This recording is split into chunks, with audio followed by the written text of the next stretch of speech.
ம். அப்ப பாஜக தயவில், பாஜக ஆதரவு கட்சியினுடைய கூட்டணி தயவில் நமக்கு ஆட்சி அமைய வேணாம்னு விஜய் நினைக்கிறாரு. தமிழ்நாடு பேட்டனுக்கு அது பொருந்தாதுங்கிற மாதிரி அவர் பயப்படுறாரு. அப்படிதானே? இந்த நிமிஷம் வரைக்கும் அப்படி இருக்காரு. ஏன்னா அப்படி இல்லைன்னா அவர் காங்கிரஸ் சப்போர்ட்டை கேட்டிருக்க மாட்டார். மறைமுகமா வந்து இவங்க பிஜேபி சொன்னதுக்கு அப்புறமும், அவருடைய ஆட்சிக்கு இடைஞ்சல் பண்ணாதீங்கன்னு சொன்னதுக்கு அப்புறமும், that was a clear signal BJP கொடுத்தது. நாங்க இடைஞ்சல் பண்ண மாட்டோம் அப்படின்னு சொல்லி. அதுக்கப்புறம் இவர் காங்கிரஸ் கூட சேர்ந்ததுனாலதான் கவர்னர் வந்து இதுவரை உங்களுக்கு 118 மெம்பர் இல்லைன்னு சொல்ல பேச ஆரம்பிக்கிறாங்க. ஏற்கனவே சொன்னேன், கவர்னருக்கு அப்படி 118 மெம்பரை கூட்டுவாங்கன்னு சொல்றதுக்கு எந்த சட்டப்பூர்வமான அதிகாரமும் கிடையாது. திமுக சைட்ல இருந்து அது சரியா தான் இருக்கு. ஆனா காங்கிரஸ் வந்து பொலிட்டிக்கல் எக்ஸ்பீடியன்சின்னு ஒண்ணு சொல்லுவாங்க ஆங்கிலத்துல. அந்தந்த நேரத்துல அரசியலுக்கு தங்கள் நலனுக்கு தேவையான முடிவை எடுப்பதுதான் அரசியல்வாதியுடைய நேச்சர், இயற்கை அப்படின்னு சொல்லுவாங்க.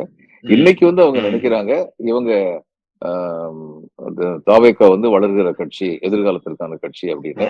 பிளஸ் அவங்களுக்கு வந்து டிஎம்கே விட்டு போறதுல ஒரு பெரிய லாஸ் என்னன்னா, டிஎம்கே வந்து பிஜேபியை பெர்மனண்டா எதிர்க்கிற ஒரு கட்சி. இவங்க பிஜேபி வந்து நேஷனல் லெவல்ல எதிர்க்கிறதுக்கு டிஎம்கே சப்போர்ட் தேவை. இந்த விஜயும் அந்த சப்போர்ட்டை கொடுக்கணும் அப்படின்னு ஆசைப்படுறதுனாலதான் இந்த அக்ரிமெண்ட் வந்து அடுத்த லோக்சபா எலெக்ஷன் வரைக்கும் சேர்த்து போட்டாங்க. அப்ப காங்கிரஸ் உடைய அவர் இருப்பாருன்னா பிஜேபியோட போக மாட்டாரு. ஆனா அப்படி பிஜேபியோட போனாருன்னா காங்கிரஸ் வந்து உடைச்சுக்கும் அப்படின்னு சொல்லி போட்டிருக்காங்க. இது ஒரு டெஸ்பரேட் மெஷர் தான். அதாவது இன்னைக்கு நான் உங்களோட சேர்றதுங்கிறது இன்னைக்கு தேதிக்கு மட்டும் இல்ல. நம்பர் 1 எனக்கு 2 மந்திரி பதவி கிடைக்குது.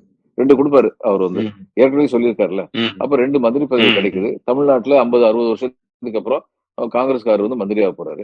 கட்சியை வளர்க்கறதுக்கு அது வந்து உதவி செய்யும் அப்படிங்கிறது ஒண்ணு. ஆனா நீண்ட நெடுங்காலம்னு பார்க்கும்போது இந்த ஆன்டி பிஜேபி இதுல இருந்து இவர் மாறிடக்கூடாது. அதனால முதல் கண்டிஷனே நாங்க உங்களுக்கு சப்போர்ட் கொடுக்கிறோம்.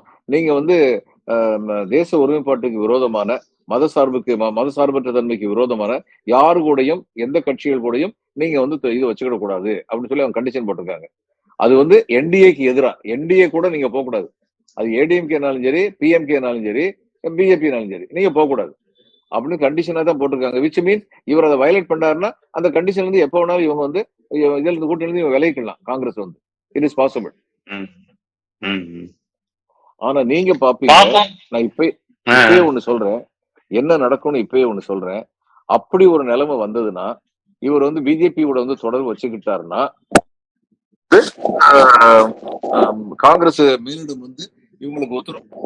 நீங்க இதுல வந்து வந்துருங்க, ஆட்சியில இருந்து வந்துருங்க, கூட்டணியில இருந்து நம்ம விலகுறோம்னு. இந்த 5 பேர்ல அட்லீஸ்ட் 4 பேர் வந்து காங்கிரஸ் விட்டு விலகி இவரு தாவேக்கா பக்கம் போயிடுவாங்க.